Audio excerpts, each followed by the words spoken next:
নমস্কার দর্শক বন্ধু, আমরা অনেক দিন পর এপিসোড নিয়ে আসছি তোমাদের কাছে। এরপর ধীরে ধীরে আসবো, অনেক দিন বন্ধ ছিল। তোমাদের ভালোবাসা আর আশীর্বাদে আবার শুরু করছি। এক একদিন এক একজন ব্যক্তিত্বকে তোমাদের সামনে নিয়ে আসবো। আজ নিয়ে এসেছি বাংলা ছবির পরিচালক শ্রী সমীর মাঝি মহাশয়কে।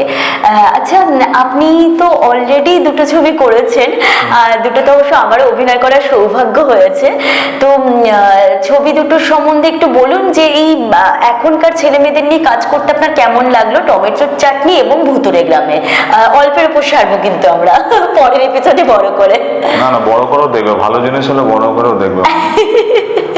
এখানে এখনকার ছেলে মেয়ে বলতে তখনকার ছেলে সব মিক্স আছে আর কি। আচ্ছা, আমরা আছে মানে আমি আছে মাঝখানে আছি, মানে বেশি পুরনো না বেশি নতুনও না আর কি, মাঝখানে জায়গা রয়েছি। তুমি হয়তো সেই জায়গাতে রয়েছো। তো এখনকার ছেলে মেয়ে বলতে এখনকার তখনকার না, ঠিক মানে এখানে যে সব ধরনের বয়সী মানুষ আছে, মানে যারা আমাদের টমেটোর চাটনি বা ভুতুরে গ্রামে যারা অভিনয় করছে, মানে আমাদের বয়সী যেমন ছেলে মেয়ে বা আর্টিস্ট আছে, টেকনিশিয়ান রয়েছে, এবং আমাদের থেকে বয়সও যারা রয়েছে 50-60 বছর তার বেশিও অভিনেতা অভিনেত্রী রয়েছেন, এবং তার নিচেও কিছু অভিনেতা অভিনেত্রী রয়েছে। মানে সব মিলিয়ে আর কি করা হয়েছে। থিয়েটারের মানুষও তো, থিয়েটার ব্যক্তিত্বদেরও তো আপনি সুযোগ দিয়েছেন। থিয়েটার যারা করে তারাও এখানে সুযোগ পেয়েছেন, এবং পাশাপাশি যারা মানে থিয়েটার করে না মানে কিন্তু যারা অভিনয়টা করে, বিভিন্ন সিরিয়াল সিনেমা অভিনয় করেছে আর কি, শর্ট ফিল্ম মিউজিক ভিডিওতে অভিনয় করেছে, তাদেরকেও আমি নিয়েছি আর কি। মানে আমি যেটা করে থাকি মানে সমস্ত যারা রয়েছে, মানে যাদের খিদেটা রয়েছে, মানে মেনলি আমাদের যাদের খিদে রয়েছে, কিছু কাজ করার একটা মানে কিছু করে দেখানো একটা তাদের মানে ইচ্ছা রয়েছে, সেই সমস্ত মানুষকে নিয়ে আর কি কাজ করি আর কি। আরেকটা ব্যাপার আমার মনে হলো, আপনি কি জিজ্ঞাসা করি, কারণ অনেকে এটা জানতে চায় যে কিভাবে সুযোগ পায়। আপনি কি সবার অডিশন নিয়েই সুযোগ দিয়েছেন, নাকি তাকে দেখে আপনার চরিত্রের সাথে ম্যাচ করলে বা কথা বলে ভালো লাগলে তাকে কাস্টিং করেন? কিভাবে কাস্টিং করেছেন?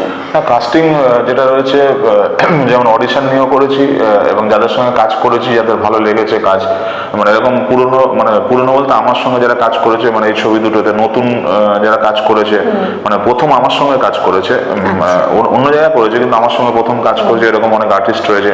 আবার পুরনো যারা আমার সঙ্গে কাজ করেছে, যারা আমি চিনি জানি, যাদের অভিনয় ক্ষমতা কি করতে পারে না করতে পারে, তো তাদের সঙ্গেও আমি কাজ করেছি, মানে তাদেরকেও নিয়েছি। এবং নতুন ছেলেমেয়ে যারা রয়েছে, বা মানে নতুন ছেলেমেয়ে বলতে মানে যারা আমার সঙ্গে নতুন করেছে কাজ, তাদেরকেও নিয়েছি। তো মূলত যে প্রথমত গল্প এবং গল্পের চরিত্র এবং চরিত্র অনুযায়ী যাদের মানানসই রয়েছে আর কি, মানে যে একটা চরিত্র রয়েছে এবং তাদের লুকসে যাবে, যেমন মেনটা তাদের দেখতে কেমন হচ্ছে, সেই চরিত্রের সঙ্গে যাচ্ছে কিনা, এটা খুব ইম্পর্টেন্ট। তো সেটা চেষ্টা করেছি, মানে সেরকম মানে চরিত্রের সঙ্গে মানে যেরকম গল্পে লেখা আছে এবং তার সঙ্গে চরিত্রটা মানে তার লুকসটা ঠিকঠাক রেখে আর কি এগোনোর চেষ্টা করেছি। এবং মোটামুটি যাদের চিনি, যাদের সঙ্গে কাজ করেছি, তাদের তো অডিশন নেওয়া দরকার হয় না, কিন্তু যাদের আমি চিনি না আর কি, যাদের সম্বন্ধে জানি না, যাদের সঙ্গে কাজ করিনি, তো তাদের একটু স্ক্রিপ্ট দিয়ে দেখে নিয়েছি এবং ভালো লেগেছে এবং মনে হচ্ছে স্পার্ক আছে, কাজ করতে পারবে, তাদেরকে সুযোগ দিয়েছি এবং তারাও আন্তরিকতার সঙ্গে কাজ করেছে, মানে দুটো কাজই ভালো হয়েছে আর কি। ও মা, খুব ভালো লাগলো।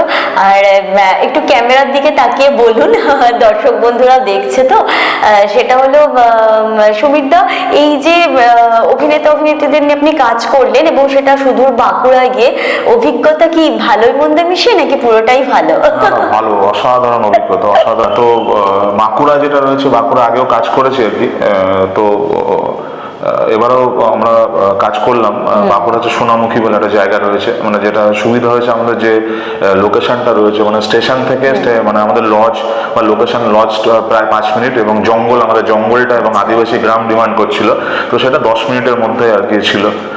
তো আমরা 4 মাস ধরে আমরা কাজটা করেছি আর কি, নভেম্বর ডিসেম্বর জানুয়ারি ফেব্রুয়ারিতে আমরা কাজ করেছি আর কি। এবং লোকাল যে সমস্ত এবং ইউনিটে যারা ছিল টপ টু বটম, মানে প্রতিটা ছেলে মেয়ে বা যারা রয়েছে আর কি, কলাকুশলী থেকে আরম্ভ করে টেকনিশিয়ান থেকে মানে ইউনিটের সঙ্গে যারা যুক্ত ছিল, তারা অত্যন্ত হেল্প আমাদেরকে করেছে, ঠিক আছে, মানে খুব আন্তরিকতার সঙ্গে কাজ করেছে। হ্যাঁ, এবং সবাই হেল্প করেছে। ইভেন যেমন ওখানে লোকাল যে টোটো আমাদের চালাতো গণেশ দা আর কি, এবং সে গণেশ দা পরবর্তীকালে ম্যানেজার হয়ে ম্যানেজার হয়ে গেছে। প্রোডাকশন ম্যানেজার, লোকাল ম্যানেজার হয়ে গেছে। মানে গণেশদা কি হয়েছে, গণেশদা সকালবেলা চলে আসতো, 6টার আগে চলে আসতো, আর রাত্রি 2টোয় যেত। হ্যাঁ, তো একদিন- আমাদের সাথে থাকার মানে আমরা ঘুম থেকে উঠি না, গণেশদার সাথে বলছে, চলো রেডি হও বেরো, এরকম ব্যাপার। Actually টোটো চালক, কিন্তু আমরা সেইভাবে তাকে দেখিনি আর কি।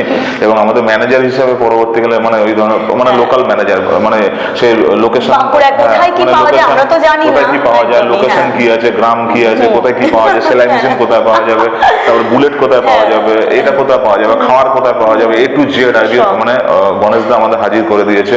এবং পাশাপাশি যেটা রয়েছে, 2টো পর্যন্ত আমরা রাত্রি শুট করেছি। তো গণেশদা বললো কালকে কিন্তু আমি আসবো না, 9টা 10টা বাজবে। আমি বললাম, এই রে গেল আর কি, কিছু বলাও যায় না, যে লোকটাকে 2টো পর্যন্ত খাটিয়েছি।